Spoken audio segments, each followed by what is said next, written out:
Shalom.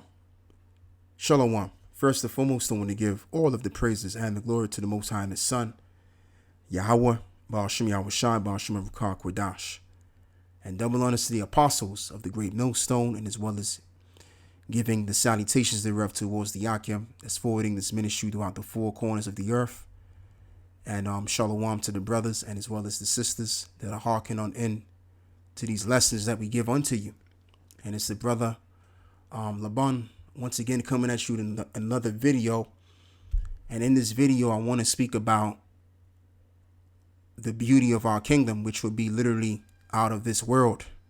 All right. And what prompted me to, speak on the kingdom is this particular article that I found as I found myself in New York Post .com. And, the Prince of Saudi plans on building structures like these all around in the future, as I will show you.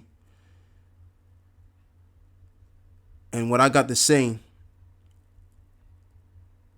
is the fact that this is just an imagination, because the thing with mankind right now, mankind is on a base level. Like, in order for you to make something like this, you would have to be on a godlike status, and that's the status that the Israelites are going to have. But without further ado, let me just read the head article and then we'll move forward. So we'll go as far as to read: inside the stunning $1 trillion mirrored landscaper of Saudi Arabia. You thought Dubai, the city home to the world's tallest building and the world's largest mall, was the Middle East most over the top metropolis. Saudi Arabia seems to be giving it a run for its money, with dazzling new rendering that shows the interior of the kingdom's proposed 75-mile long and mirrored wrapped landscaper city, whose image looks straight out of a science fiction film. When completed, it will stand higher than New York's Empire State Building. The $1 trillion mega development is called The Line, a part of a desert complex known as Neom, spearheaded by Saudi Arabia's Crown Prince Mohammed bin Salman.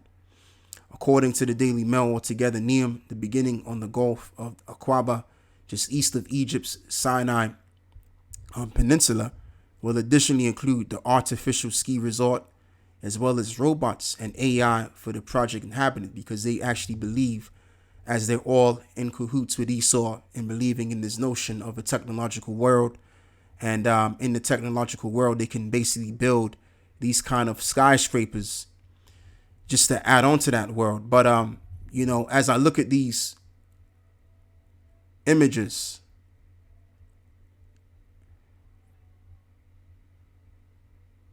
and as I'm thinking, and as I'm going to say again, this is just only going to be images, and that's just about it. It's just going to be their imagination. But will they be able to do this kind of stuff in the future? No, not necessarily. Because, mankind has declined greatly to even think that they can build like this. Okay. And that's all due to sin, of course. This is why, mankind has declined greatly in size, in wisdom, and also spiritually as well, I'm going to say. But in the kingdom of heaven, we'll be able to visualize stuff like this and much more greater, because think about it, right? Just imagine how beautiful our kingdom is going to be. I mean, a mere mortal has these imaginations on how they want to build their country up and beautify it. So how much more a man that's of a godlike status? What kind of imaginations will this man be able to have in his mind and be able to actualize it for real? And this is why I called the video what I called it, the title of it.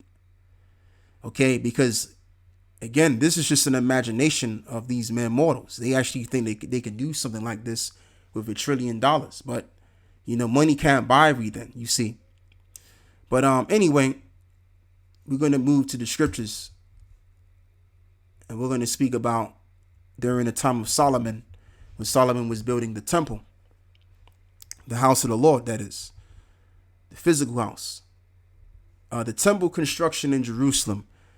So we're going to begin by reading 2 Chronicles 3, verse 1. Then Solomon began to build the house of the Lord at Jerusalem in Mount Moriah, where the Lord appeared unto David his father, in the place that David had prepared in the threshing floor of Ornan the Jebusite. And he began to build in the 2nd day of the 2nd month, in the 4th year of his reign. Now these are the things wherein Solomon was instructed for the building of the house of the Most High. And the length by cubits after the first measure was 60 cubits, and the breadth 20 cubits, which I believe the term breadth is in relation to the width of a thing or two. So it goes as far as to read, and the porch that was in front of the house, the length of it was according to the breadth of the house, 20 cubits, and the height was 120, and he overlaid it with pure gold. And the greater house he sealed with fir tree, which he overlaid with fine gold, and set thereon palm trees and chains, and garnished the house with precious stones for beauty, and gold, and the gold was the gold of Parayam, which I believe is a location. Yeah, Parayam. Let's look at this.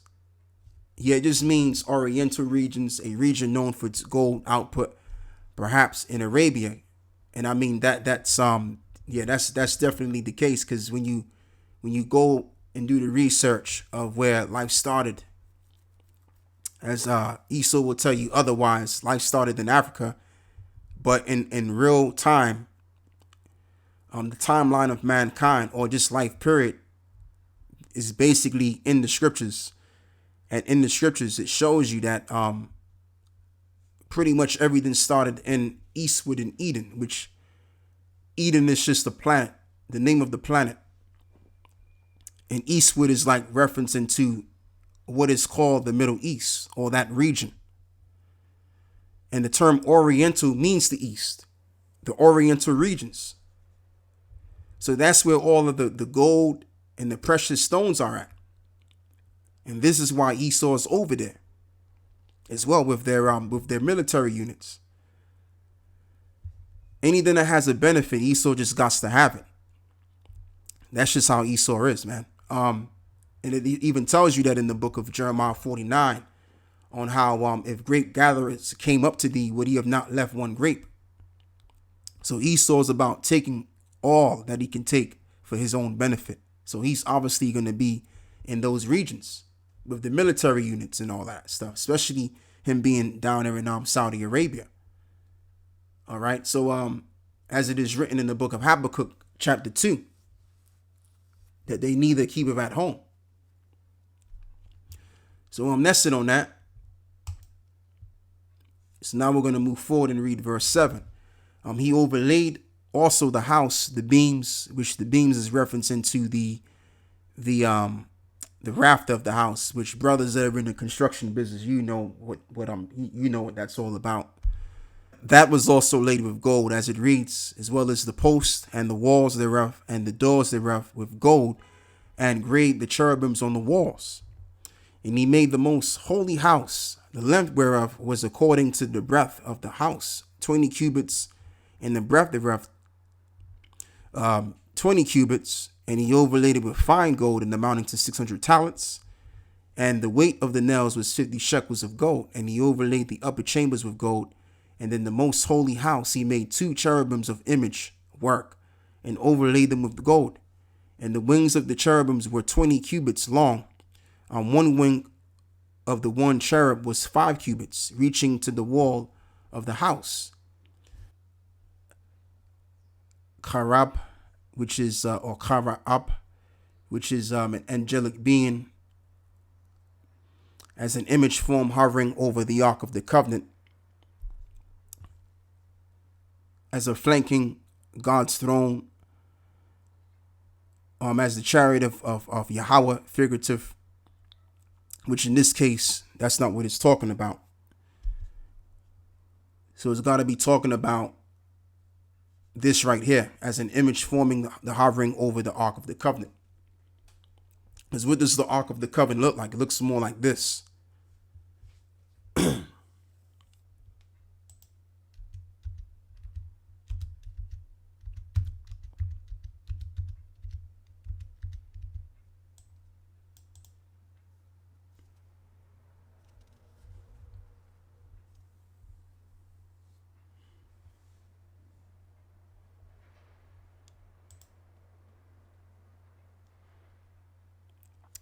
As you can see right here. So it had to have been something to that equivalent, or maybe a little bit different, of course, because he was building a temple, a holy temple unto the Heavenly Father. So now we're gonna go back and we're gonna read some more on this. So it reads, and he made the most holy house the length whereof was according to the breadth of the house 20 cubits, and the breadth thereof 20 cubits, and he overlaid it with fine gold, amounting to 600 talents. And the weight of the nails were 50 shekels of gold, and he overlaid the upper chambers with gold. And in the most holy house he made 2 cherubims of the image work, and overlaid them with gold. And the wings of the cherubims were 20 cubits long, and one wing of the one cherub was 5 cubits, reaching to the wall of the house. And the other wing was likewise 5 cubits, reaching to the wings of the other cherub. And one wing of the other cherub was 5 cubits, reaching to the wall of the house. And the other wing was 5 cubits, also joining to the wing of the other cherub. Okay, so that's pretty much all I have to read. But you can only but visualize how beautiful this temple must have been after he got done finishing it, man. And this was during the time of Solomon. And Solomon was able to build constructs because he was in the power seat. He had the space and time to do it. So when we get into the power seat, we're gonna have the space and power to build these wonderful buildings, and we're gonna enjoy the work of our hands. Now, are we gonna be doing the work? No, we're gonna have these other nations building up our walls, and we're gonna be able to just imagine some way out of space kind of builds in our head and to actualize them. So you can already see what our kingdom is going to be, from the little that you can, because we're in a carnal state right now, and we can only but think so far ahead and think so high ahead. All right. But like I said, that's why I call the title what I call it. And I mean, right here on this article, as you can see, you have images of what they would like to build, but this is not possible. This is only but imagination, and it's only just going to be but an imagination to the thought of these men, because Esau ain't got it like that. And as well as these Ishmaelites, they ain't got it like that. And money can't buy everything. Just because you got the money, that don't mean that you can make something like this. All right. So there you go, man. So now what I'm going to do, I'm going to move forward. Yeah, so moving forward, we're going to get the book of Isaiah, the 60th chapter. And when you read Isaiah, the 60th chapter, it's very similar to what was going on during the time of Solomon, when Solomon had sent nations among the Canaanites to go to the land of Osiris to go get the spices and the apes and all of the beautiful things that they can find to beautify Solomon's kingdom. And this is what's going to take place in the kingdom of heaven. So we're going to begin by reading the book of Isaiah 60. We'll begin by reading, we'll get to the point, verse 10.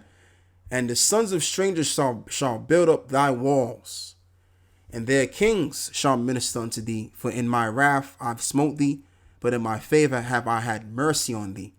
So again, like I said, we're going to be able to imagine some out of this room, because we're going to be gods. So keep that in mind. So we're going to have the capability to manifest our wildest thoughts of what we want to build.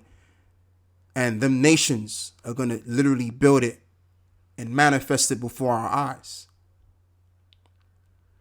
Okay.